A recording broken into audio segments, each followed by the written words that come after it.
이번에 주택을 보유하고 있는 법인들 한번 보세요. 법인에 대해서 종합부동산세가 굉장히 셉니다. 개인보다는 계산 구조가 굉장히 단순해졌는데 종부세 부담은 굉장히 커졌거든요.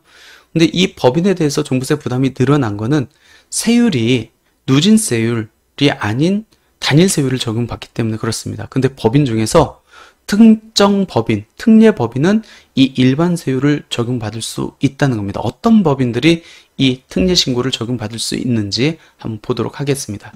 이게 법인의 종합부동산세 계산 구조예요. 아까 개인에 비해서 종부세 계산 구조가 굉장히 단순해졌습니다. 주택 공시가격을 합하겠죠. 당연히 법인이 갖고 있는 주택의 모든 주택 공시가격을 합산합니다. 그리고 나서 공정시장가액 비율 60% 개인과 동일하게 적용됩니다. 그건 과세 표준이 나오고 세율을 적용하는데 개인 같은 경우는 7단계 누진세율로 적용된다고 했는데 법인은 2.7%, 5%, 즉 기본세율이 적용되면 2.7%, 기본세율이 적용된다는 것은 법인이 주택을 두 채 이하 소유한 법인은 2.7%, 세 채 이상 소유한 법인은 5.0%를 적용합니다. 개인 같은 경우는 세 채 이상 소유하고 있다 할지라도 과세 표준이 12억 원 이하이면은 기본세율과 동일한 세율을 적용받을 수 있는데 법인 같은 경우에는 그런 게 적용되지 않고 그냥 주택 수로 따져가지고 두 채 이하면 2.7%, 세 채 이상이면 5% 이렇게 단일 세율이 적용됩니다. 이 세율은 개인의 기본세율 중에서 최고세율, 그 다음에 중과세율 중에서 최고세율을 가지고 와가지고 적용하고 있습니다. 그러면 산출세액이 나오겠죠? 이 산출세율에서 공제할 재산세액, 즉 이중과세 방지를 위해서 공제할 재산세액을 차감합니다. 그러면 납부세액이 나옵니다. 그럼 개인하고 비교했었을 때 법인은 어떤 게 빠져 있나요? 맞습니다. 공제금액이 적용이 안 돼요.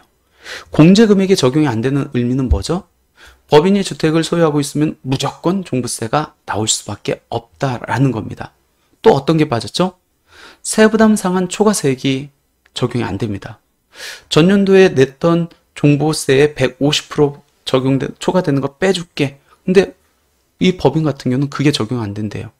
그렇다 보니까 종부세가 클 수밖에 없다라는 겁니다. 법인은 당연히 세대 개념이 적용되지 않기 때문에 1세대 1주택자에 적용되는 개인 같은 경우는 1세대 1주택자는 공제금액이 12억 원이 적용되고 세액공제가 적용되잖아요. 당연히 그거는 적용될 여지는 없겠죠. 그러면 얼마나 종부세 부담이 큰지 한번 사례를 갖고 한번 볼까요? 법인 주택을 두 채 이하 소유하고 있대요. 그럼 기본세율이 적용된다는 가정하에 공제할 재산세액 이중과세는 조금 무시하고 한번 계산해 볼게요. 주택을 두 채 갖고 있는데 주택 공시가격이 5억 원이다. 그러면은 계산 방법이 간단하죠. 공정시장가액 비율 60% 곱하고 세율 2.7% 곱하면 810만 원입니다. 개인이 5억 원 이하의 주택 공시가격이면 종부세 나와야 안 나와요? 안 나오잖아요. 법인은 무조건 종부세가 나옵니다. 주택을 세 채 이상 가지고 소유한 경우에는 이 기본세율보다 거의 배 이상 나옵니다. 1,500만 원. 그러니까 법인 입장에서 주택을 소유하고 있다. 종부세 부담이 굉장히 클 수밖에 없다라는 겁니다. 취득세 같은 경우는 법인이 주택을 취득할 때 빠져나갈 수 있죠. 어떤 걸로요? 주택 공시가격 1억 원 이하의 주택을 사면은 예외를 적용받기 때문에 빠져나갈 수 있는데 보유하는 와중에 종합부동산세는 빠져나갈 구멍이 없습니다.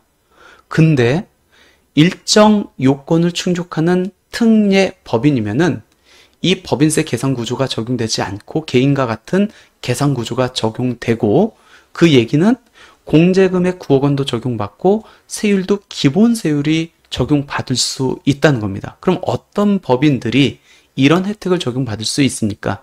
물론 일반적인 법인들은 적용받을 수 없고 법에서 열거하고 있죠. 그 열거하고 있는 법인의 대표적인 것들을 보면은 공공주택 사업자입니다. 국가라든지 지방자치단체라든지 토지주택공사라든지 지방공사가 소유하고 있는 주택, 보통 공익 목적으로 임대를 하고 있는 주택들이겠죠.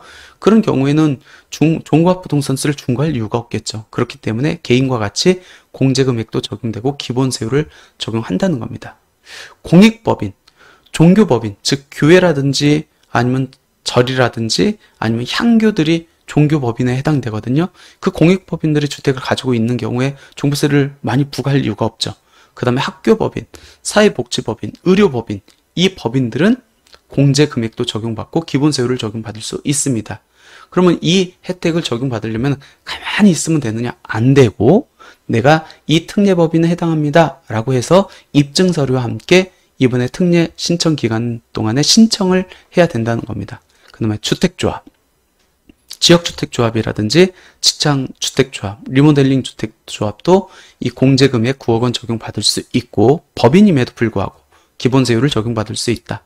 사업시행자도 마찬가지이고 그 다음에 민간임대주택법에 따라 우리가 두 가지로 구분되죠. 취득 유형에 따라서 매입임대주택, 그 다음에 건설임대주택으로 구분되는데 이 건설임대주택은 주택 건설 경기를 활성화시키고 있습니다. 그리고 임대주택을 공급하는 순기능을 역할을 담당하고 있죠. 그렇기 때문에 이 법인이 건설 임대주택으로 등록했다라고 하면은 아까처럼 공제금액 없고 중과 제일 높은 세율을 적용하는 게 아니고 공제금액도 적용되고 기본세율도 적용받을 수 있다. 따라서 민간건설 임대주택을 법인이 취득했다. 그러면 이번에 특례 신청을 해야 된다라고 보시면 될 것 같고 사회적 기업하고 사회적 협동조합이 주택을 갖고 있다. 법인인 경우에 그런 경우에도 기본공제 금액과 기본세율을 적용받을 수 있습니다.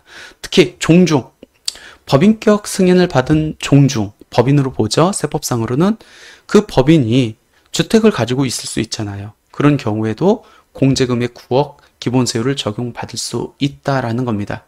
그렇게 공제금액도 적용받고 기본세율로 적용받으면은 계산산식이 이렇게 다소 복잡해집니다. 공제금액을 합해가지고 공제금액 9억 원 적용받고 공제 초과금액에 대해서 공정시장가액 비율 60% 곱하고 세율은 개인이 적용받는 기본세율 0.5%에서 2.7%만 적용받습니다. 그 다음에 공제할 재산세액 차감하고 세부담 상한 초과세액도 적용받을 수 있습니다. 법인이 일반적으로 내는 종합부동산세 부담보다는 훨씬 세부담이 줄 수밖에 없다라는 겁니다. 그렇기 때문에 공공주택 임대사업자 등에 해당한다. 그러면 이번에 특례 신청 기간에 잊지 않고 특례 신청을 해야 된다라고 보시면 될 것 같습니다. 당연히 법인한테는 1세대 1주택자에게 적용되는 공제금액 11억 원과 세액공제는 적용될 여지가 없겠죠.